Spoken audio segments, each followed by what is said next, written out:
The Martian Chronicles, it's not just your typical space adventure story.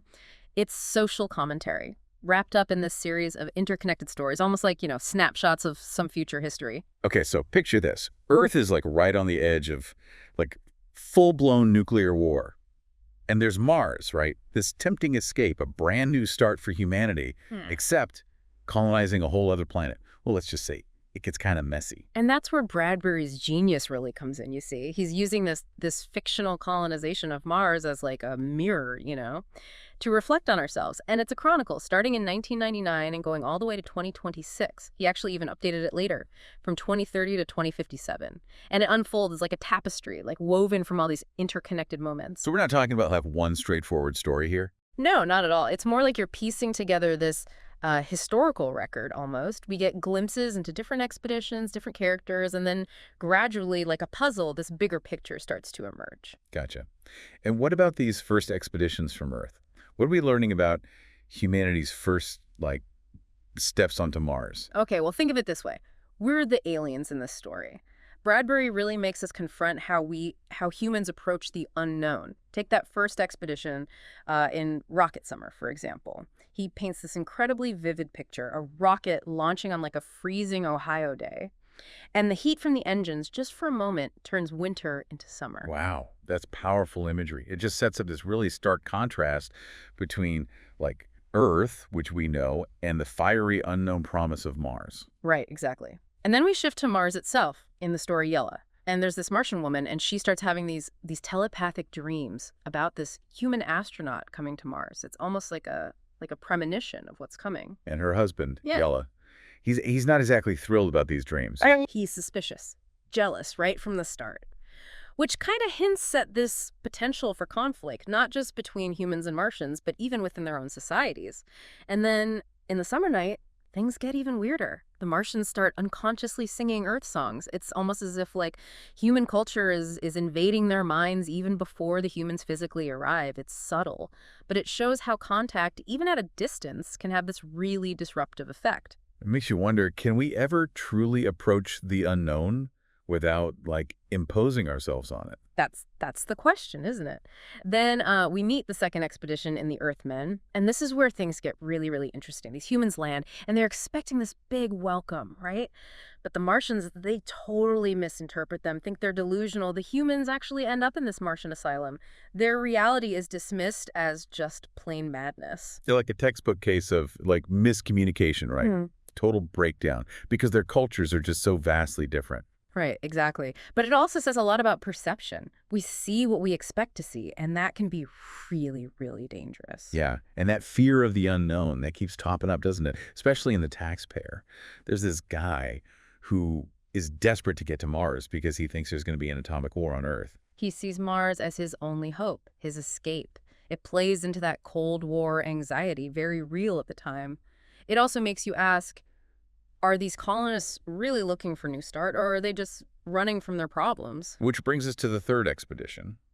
Same name as the story. And this one, it's pretty unsettling. It is. Imagine landing on Mars and finding a town that's exactly like your hometown on Earth, with all your deceased loved ones waiting for you. A perfect illusion, except it's deadly. Because it turns out the Martians have this power to create these hyper-realistic illusions based on human memories.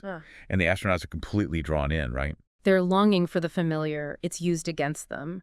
And the story ends so chilling. It makes you ask, did the Martians plan this? Did they lure these humans to their deaths? Or did the humans' own desires, did those lead to their destruction? It really gets to the heart of what Bradbury's exploring about human nature.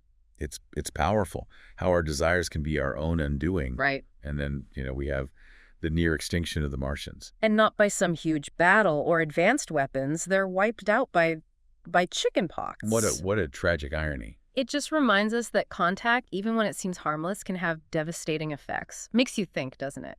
That even a simple childhood illness can just wipe out a whole population. And with the Martians basically gone, that's when the real human colonization begins. So we're going from these small expeditions to, like, tons of settlers landing on Mars. Exactly. Bradbury walks us through it. The settlers, the green morning, you see these pioneers establishing themselves. There's Benjamin Driscoll. He's determined to make Mars, to make it breathe like Earth. planting thousands of trees. It's that human urge, isn't it, to reshape things, make the unfamiliar feel more, well, familiar, like home. Yeah, you got it. And then the locusts, it's like the floodgates open, 90,000 people arrive, boom. Mars is turning into like a copy of Earth, towns, houses, everywhere. Bradbury's like fast-forwarding through history, huh? Yeah. Showing us these key moments that shape the colony. That's it. But as all this is happening, the Martians, their lost civilization, it starts to fade away. Even with the colonists building their new lives, there's this like underlying feeling, a sense that, well, they're not truly alone. Like in Night Meeting, Tomas Gomez has that spooky encounter with a Martian who just like appears and disappears. A ghost. It reminds you that the past, it doesn't just vanish. Nope. And then in The Shore, Bradbury uses this metaphor, the settlers are spreading like a wave, wiping out the lines in the sand. It shows how colonization, how easily it can just erase what was there before. But it's not completely gone, is it? I mean, there are still these attempts to understand the Martians, their legacy. Oh, absolutely. The fire balloons, we've got these Episcopal priests, and they're obsessed with this idea of Martian sin. Sounds crazy, right? Mars is mostly humans now. But they sense something spiritual in those Martian mountains. Like they're trying to force their beliefs onto another culture. Yeah, it highlights how we often try to understand the unknown through our own, frameworks.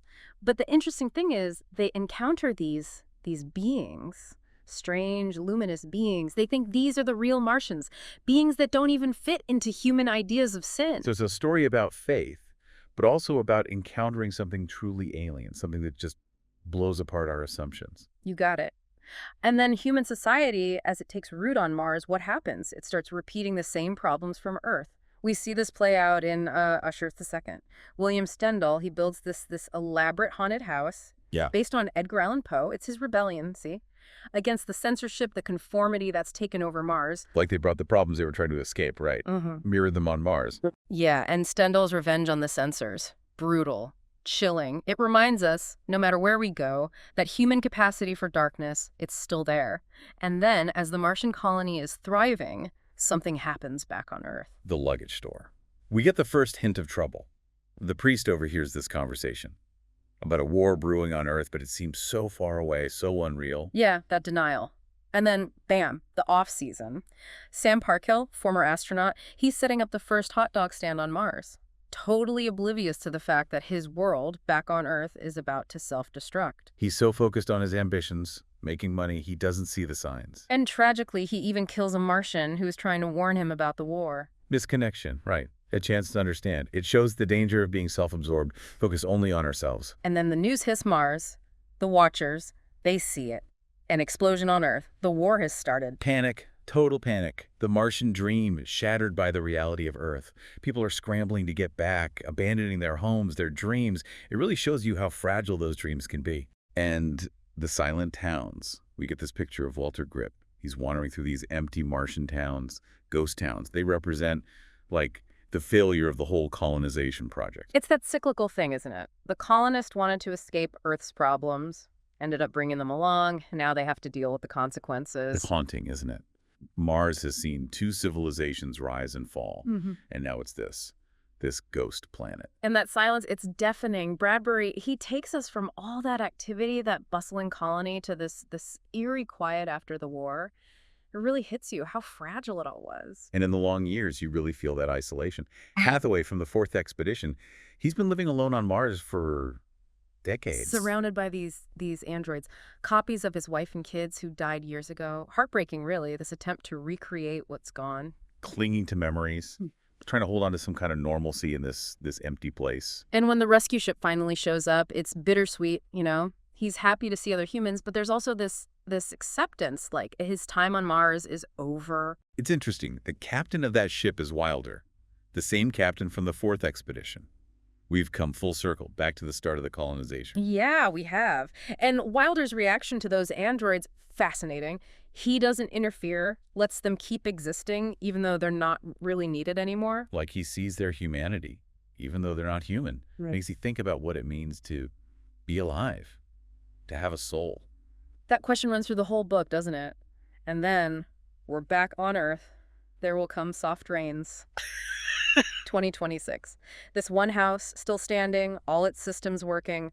but nobody's home. A warning, right, about technology. This house, it doesn't even know everything's gone. It just keeps going through its routines. That contrast, the sterile technology and the life that used to be there, it's a powerful image of what's been lost. And then the last story, the Million-Year Picnic. Mars again. October 2026. A family, they escaped the war on Earth.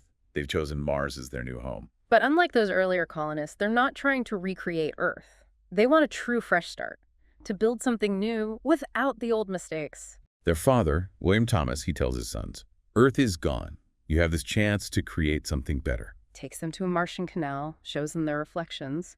Those are the Martians, he says. Powerful moment. Not just escaping, embracing a new identity. So after all this, what really stuck with you?